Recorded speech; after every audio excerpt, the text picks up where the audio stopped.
জোট আসলে একটা কমিটমেন্ট, সেটা দেশের স্বার্থে, জনগণের স্বার্থে আমরা একসাথে কাজ করব, এটাই আমাদের কমিটমেন্ট ছিল এবং জনকল্যাণের স্বার্থে। তো সেইখান থেকে দেখেন অনেক বড় বড় পার্টি আছে, তারাও জোট করেছেন, কিন্তু তারা কিন্তু তাদের পলিটিক্যাল কমিটমেন্ট বা জোটের প্রার্থীদেরকে, অনেক বেশি সিট থাকার পরেও তারা কিন্তু জোটের প্রার্থীদেরকে ওইভাবে সম্মান করেননি। তো এই জায়গা থেকে আমি বাংলাদেশ জামায়াত ইসলামকে ধন্যবাদ জানাই যে তারা তাদের পলিটিক্যাল কমিটমেন্টের জায়গা ঠিক রেখেছেন। পাশাপাশি আমরা আজকে এই জায়গায় দাঁড়িয়ে আছি শুধুমাত্র জুলাইয়ের কারণে, এবং এটা জামাত ইসলামী এবং জোটের পক্ষ থেকে সিদ্ধান্ত হয়েছে যে আমরা একজন শহীদ পরিবারের প্রতিনিধিত্ব চাচ্ছিলাম। তো সেখান থেকে আমাদের সাথে শহীদ পরিবারের একজন প্রতিনিধি আছেন, একজন মা আছেন, শহীদ জাবিরের মা আছেন। এটাও অনেক বড় একটা বিষয়, যেই জুলাইয়ের উপর দাঁড়িয়ে আমরা আজকে এইখানে দাঁড়িয়ে আছি, সেই জুলাইয়ের একজন শহীদের মা আমাদের সাথে আছেন। এটা আমাদের জন্য অনেক বড় বিষয়। তো এই জায়গা থেকে আমরা আশা করি, এবং আমাদের সাথে যেসব আপারা আছেন ওনারা খুবই কোয়ালিটি সম্পন্ন, ওনারা অনেক অভিজ্ঞ এবং রাজনৈতিকভাবে এনারা আমাদের থেকে অনেক বেশি অভিজ্ঞ।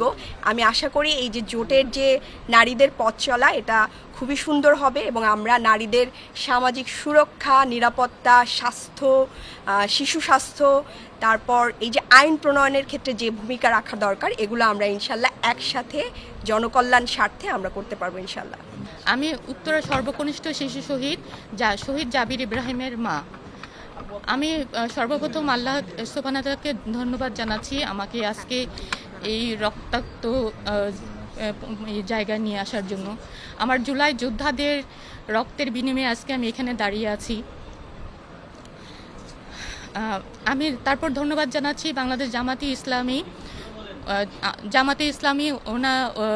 জামাতে ইসলামী দল।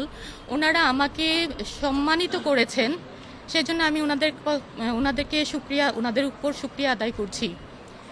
আমি আশা করছি আমার জুলাই 1400 শহীদ পরিবার, 20,000 আহত যোদ্ধা এবং আমার জুলাই যোদ্ধারা যারা আছেন তাদের হয়ে আমি তাদের যে সমস্যা তাদের প্রতিনিধিত্ব করব। আপনারা সবাই আমার জন্য দোয়া করবেন। আজকে আমি মহিলা এমপি হিসেবে মনোনীত হয়েছি, এর চেয়েও আমার কাছে যেটা আনন্দ দিচ্ছে, আমাদের সাথে একজন জুলাই শহীদের মা আছে। আমি এই জন্য আমার এমপি হওয়ার চেয়েও এই জন্য বেশি খুশি। এবং আমি ধন্যবাদ জানাতে চাই জামাতি ইসলামী নেতৃত্বাধীন 11 দলীয় জোটের এই সিদ্ধান্তকে, যারা যেখানে দেশের মানুষ একটা অস্বস্তিকর পরিস্থিতিতে আছে, দ্বিধাবিভক্তি, সেখানে এই 11 দলীয় জোট প্রমাণ করল একটা ঐক্যের এবং ঐক্যের বার্তা দিল। যেই মনোনয়ন দেওয়া হয়েছে, এখানে শুধু জামাতে ইসলামীর অত্যন্ত যোগ্য নারীরা নেই, এনসিপির নারীরা আছে, খেলাফত মজলিস আছে, জাতীয় গণতান্ত্রিক পার্টি জাগপা আছে এবং একজন শহীদের মা আছে। এই ঐক্য জাতিকে বার্তা দিচ্ছে দেশ গঠনে এবং দেশের সকল সংকটে আমরা ঐক্যবদ্ধ থাকব। আমি ধন্যবাদ জানাতে চাই এই 11 দলীয় ঐক্য জোটকে। আরেকটি কথা বলবো, যেই জুলাইয়ের উপর দাঁড়িয়ে আজকে আমরা এখানে স্বাধীনভাবে কথা বলতে পারছি এবং দেশের 70% মানুষের রায় যেখানে গণভোটের, সেই রায় বাস্তবায়নের জন্য আমরা ঐক্যবদ্ধভাবে কাজ করব। দেশের মানুষের জনকল্যাণে আমরা ঐক্যবদ্ধ থাকবো ইনশাআল্লাহ।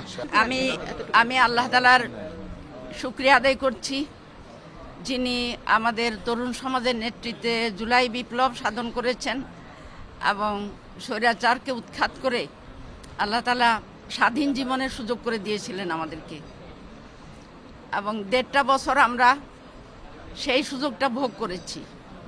কিন্তু পরবর্তীতে যে সরকার আসলো, আমরা তাদেরকে স্বাগত জানিয়েছি, কিন্তু তাদের কর্মকাণ্ড খুব বেশি আমাদেরকে খুশি করতে পারছে না, বরং আশঙ্কার দিকেই যাচ্ছে।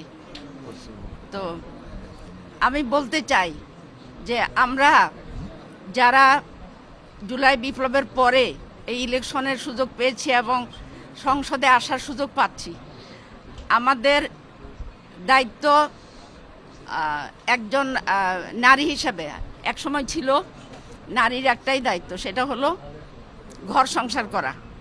এখন আমাদের দায়িত্ব হলো তিনটা: ঘর সংসার, সংসদ এবং রাজপথ। এই তিনটা কর্মক্ষেত্রে আমরা ইনশাল্লাহ লড়াই করে যাব। আমরা সংসারে আমরা একটা সুখের সংসার করব। আমরা আমাদের শিশুদেরকে গড়ে তুলব জাতির ভালো নাগরিক হিসাবে এবং একজন ভালো মানুষ হিসাবে, আল্লাহর বান্দা এবং বান্দি হিসাবে। আর দ্বিতীয়ত, আমরা সংসদে সোচ্চার থাকব।